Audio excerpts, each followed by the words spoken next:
Fathers, you think your loss of energy, weight gain, going quiet, and fire dying out are just what happens as you age. That's a lie. Let me show you why your fire really died. Have you ever felt like a ghost in your own home? You're there, but your fire is gone. Your laugh, which used to shake the house, is quiet. Your energy is gone. You feel yourself slowly fading, becoming a quiet, broken man in a chair. If that hits home, you are not alone. And more importantly, it is not a life sentence. I felt myself heading down this road, plus I've helped fathers around the world inside Men of Fire awaken the giant within them. So there is hope. All you have to do is listen, take notes, and then most importantly, take action. I'm going to give you 3 actionable steps to stop the fade and awaken the giant you are meant to be. Most men believe this is just a natural part of getting older. The stress of work, chaos of family, they think it just wears you down over time. But that is a comfortable lie. It's a story you tell yourself to make the cage of your own creation feel less like a prison. And the hard truth is this: a man's fire isn't extinguished by the years. It is starved day by day by 1,000 small surrenders. It died every time you hit snooze after promising yourself to get up and hit the gym early, losing the first battle of the day before the sun is even up, and then teaching yourself that your word means nothing. It died every time you chose the quick escape of a glowing screen over the presents your family craved, telling them without words that they are less interesting than what's in your hand. It's the surrender of saying, I'm too tired, every time your son asks you to wrestle or play ball or get off the park bench and play tag, teaching him that his father's energy is a finite resource that he is not worthy of. It's the surrender of putting off the hard conversation with your wife for one more night, letting the silence between you two grow a little bit wider, a little bit colder. And what is the result of all of these surrenders? You become a ghost in your own home. Your wife, who married a force of nature, is now living with a quiet, complacent, resentful roommate. She feels a quiet desperation. She walks on eggshells around the man in the chair. You become a dry well, and your family, who comes to you for life, dies of thirst. But it's ownership time. You are not a victim of your life. You are the architect of your own decay. You can only change if you stop blaming your external circumstances and start taking a look in the mirror. Everything in your life is your fault. And until you can accept that, you will stay stuck in the chair. But why? Because you can only change something that you can control. If you tell yourself that you cannot control your life, then you cannot change it. So freedom comes when you take ownership. Today is the day we awaken the giant inside of you. We free him from that suffocating weight of all the easy decisions you've been making. So today we start fighting back. The man in the chair is a prisoner of comfort. Your first mission is to break out of that prison. This is a conscious decision. For the next week, you will intentionally choose the harder path. Take the stairs, park in the furthest spot, take a cold shower for 60 seconds. These are not just inconvenient acts, they are declarations against yourself.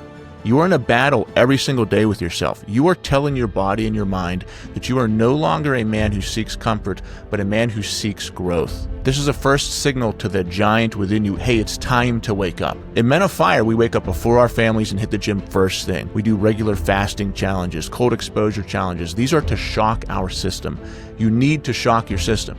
Your body is craving ease and comfort at every turn. It will go to sleep if you let it, and it gets worse the older you get. You need to fight much harder at 50 than you had to at 40. Step 2 is to forge your foundation. We're going to be keeping our promises. The giant within you is killed by broken promises. He is revived by promises kept. We will start with the most important one, the very first battle of the day, which is your alarm clock. Tomorrow, set your alarm 30 minutes earlier than you need to.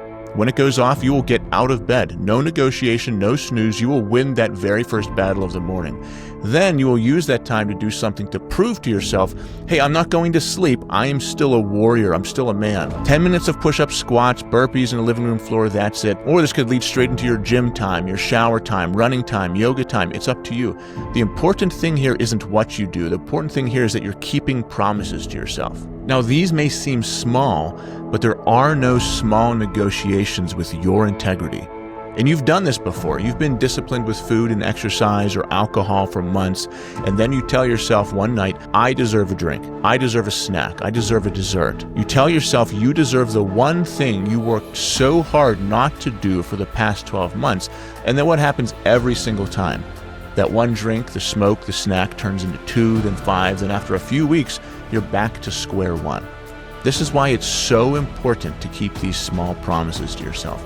Do not allow a single crack to form in your integrity. It's like what happens with an avalanche. A man's discipline is like a mountain face packed with snow. For months, you do the hard work of stabilizing it, creating a solid foundation. Just one break, one cheat meal, one skipped workout, one night of drinking is like dislodging a single, seemingly harmless pebble. But that single pebble is what triggers the avalanche, and it releases the full destructive force of all the bad habits you thought you had buried, and it wipes out everything you've built in a matter of hours. By keeping this one promise, you prove to yourself that your word means something. You begin to rebuild the man in the mirror. Step 3 is to re-engage your senses. The man in the chair is numb. He is a ghost living in a digital matrix of his phone, his TV, and in his own head. You must force yourself to feel life again.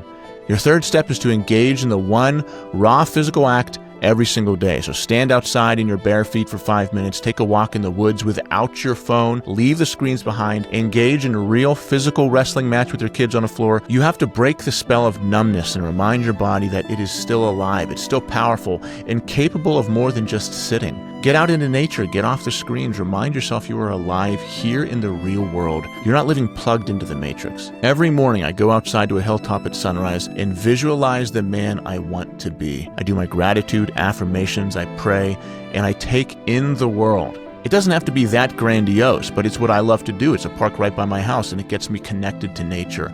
I don't care what you do. Go outside and jump in a mud pit if you want. When it snows, jump in the snow. But you have to allow yourself to be disconnected from the real world. These are not just tips. This is a system to reverse the surrender.